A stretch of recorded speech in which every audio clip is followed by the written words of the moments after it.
Okay, so first and foremost, if it wasn't for Noble Drew Ali, we wouldn't know what's going on the land. Period. We would know half the story because Prince Hall gave us the first half of the story, the blue side. But the red side, if it wasn't for Noble Drew Ali, we wouldn't know jack shit about what was going on in the Moorish Zionist temple with the blood rituals and the blood rites that was keeping us suppressed. Right? So he was definitely down with the team. He was definitely a soldier. He was definitely a warrior for the righteous. Because without that, we couldn't put this shit back together, right? So that tell me that he had to be all for us because he put his life on the line and lost it for this struggle. Ain't no motherfucking traitor gonna put his life on the line for this struggle. We already know all of the ones who they murdered because they putting their life on the line to get us out of the condition.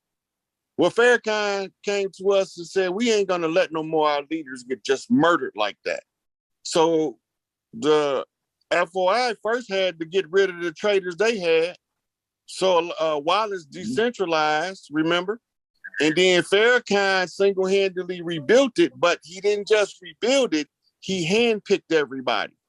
He already knew who he was getting in his inner circle because he knew who the traitors was, because Malcolm drug them all out. But we don't know what's going on because we don't know how to read the lingo. But Malcolm dragged them out and called them by name in the public domain. That tell you who they loyalists are by knowing who they are.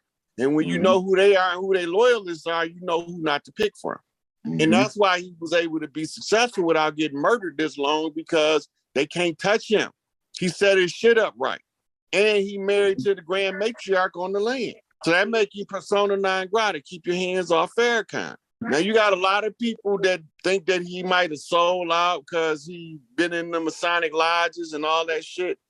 But they don't know if we don't go in there to get this shit out, we can't unravel what they doing to our children. If he did go into the Masonic lodge to talk to them motherfuckers and get this shit out, because it's already out in the public. Elijah sent Clarence one way. He sent Raj Wahaj's dumbass another way, and he got tricked. He sent motherfucking Hulan Mitchell, a.k.a. Yahweh Ben Yahweh, in a different direction. He got to cover all of the bases. Trace these dudes back and find out where their influence come from. H. Rap Brown, Stokely Carmichael, Fred Hampton, they all was Malcolm loyalists. They had all made allegiances with Malcolm based on his moves. Ryan Karinga, all them motherfuckers. They all taking sides with Malcolm, and they willing to take the Nation of Islam to war about this shit, but then they find out they got infiltrated by the same motherfuckers that the Nation did. And them niggas was niggas because you couldn't infiltrate none of them black organizations unless you look like us. And then it take you right back to the parable of the elders that say, get rid of the enemy within, because once you get rid of the enemy within, the enemy without can do you no harm. So now we got to find these inside traitors, right? So they got a calling card. Right? They always sliding up under a motherfucker making moves so they can tear down the leader. That's how you know who that is. They got to tear down the leader. And then they're going to put themselves in the spotlight like they the shit, but they ain't nothing but shit. Right? So then you find out Jesse Jackson and them all implemented in the assassination with the government of Martin Luther King, and you like, holy shit, what the fuck? It's in the lawsuit, pull it up. Coretta done won. The government has been found guilty of the assassination of Martin Luther King in civil court. Go read the motherfucking transcript. You're going to be surprised at the niggas that was standing with Martin, walking with Martin, talking that motherfucking we shall overcome shit was the ones behind helping the government to set his ass up. It wasn't no pink motherfuckers that set him up, right? So we can't blame them for that. We can't blame them for Malcolm. We can't blame him for Clarence. We know who killed Clarence. Same motherfuckers, the Dirty Moors. Look just like us. But no pale faces finna go over there where he was at. With no motherfucker talking about shooting him. They would have never got away. They don't want us to do that because it bumps them off the land. They have nowhere to go. It bumps them off the land when the ones that's from the land take their feds, they stuck, they ass out. Now you have a group of trained Moors called Peace Stones, right?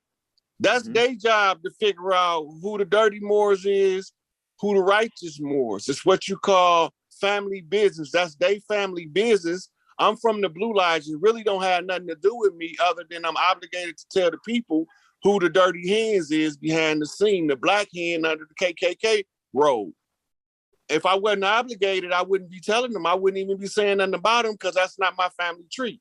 My king is Hoover, right? But I got to respect all of the chiefs on the land. There's 3 high chiefs on the land, right? And they putting this shit back in order. So I don't have to worry about who the dirty Moors is or none of that. That's Angel Bay job. He have to clean that shit up. But if he want me to give him a hand, I ain't got no problem with it. But that's his family business. He have to clean that shit up. So what he say, go, and that's just gonna be the end of it. Ain't nobody getting in their family business. The righteous Moors gonna clean the dirty Moors up. They know who they is. That's not my job. I'm not under their doctrine. I don't ascribe to Moor science as my primary doctrine. I describe to growth and development. However, I was an understudy in a Moor science. That means I studied under their sciences until I figured it out. And then I seen what Noble Drew Ali was saying because he left codes in the Circle 7. And because I knew what the codes was and what to look for, I was able to find my message, right? And go straight to who he tell me to look for, Angel Bay. He told me that. That's a message from the grave, nigga, from 1929 to now. That message got to me. Angel Bay is the man. That's what he told me. And then when I do the research in the background on him and match, because my mama told me Angel Bay that's his job too. And she been knowing him since he was a teenager. So she told me that was his job. She said, I don't know what's wrong. Why they got him and Larry in there? They can't clean up the streets from in there. That's what my mama told me. I said, what you mean? She says that's their job. They was born to clean the streets up in Chicago. In turn, it's going to affect the whole Midwest and the rest of the country. Big Tookie it had to go clean that shit up on the West Coast, right? That's not my job. I'm not a Crip. I'm growth and development, but I can tell you who responsible and who have to answer to the people and who have to clean shit up. Ain't nobody getting out here without cleaning their shit up. I don't give a fuck who you is. That go for me too. That don't make me no better than nobody else. If I don't get this shit done, I can't go nowhere till we figure this shit out. So I'm telling y'all, I'm giving y'all the pieces to the puzzle. Put this motherfucking shit together. These niggas don't belong here. They look like us. They not us. They call themselves the white man. They recognize as a free white person in law under the corporation that jurisdiction we've been subjugated under because of a blood ritual 200 years ago. The ritual expired July the 4th, 2019. I immediately seized our motherfucking position because that's my job. Now that the position is seized, it's up to us now to demand the 3 kings come give us the report of what's the fuck going on the land. As far as the Moors go, that's not my job to clean that shit up. That's between Taj, Angel Bay, and the rest of them. That's not my house to clean up. I'm just telling you they got infiltrated, and who the infiltrators was, they know them as dirty Moors. I call them dirty Moors. Farrakhan called them satanic Jews. The same motherfuckers. They know who infiltrated they shit, trying to mislead the people and fleece the flock, because they'll tell you they know. They can call the name of the dirty grand sheiks off the top of their head on the other side of the country. They know who they is because they didn't got the reports from the congregation. I got to go help Larry whatever he need me to fucking do. Right now, he got me out here, little drummer boy, come to drum major, lead these motherfuckers to the motherfucking water. You ain't got to make them drink. You just got to tell them where the water at. It's up to them whether they want to take a drink. So I'm telling y'all, the water is out in the motherfucking open as soon as y'all see it. That's not a mirage. This shit is over. The corporate structure is why in the fuck do Joe Biden live in Delaware if he's the president supposed to be in DC? Can anybody explain that shit other than what I done already explained, that DC shit is over with? Dingles ill them, they got to go clean that shit up. I don't have to clean up one motherfucking more. Clean ones or the dirty ones. My job is to tell them who gonna clean that shit up, and he got to be a Moore. Angel Bay is the one got to clean it up, because that's the one Noble Drew Ali left in the paperwork was gonna clean it up. He matched the blueprint. So I followed the instructions and I'm telling the people.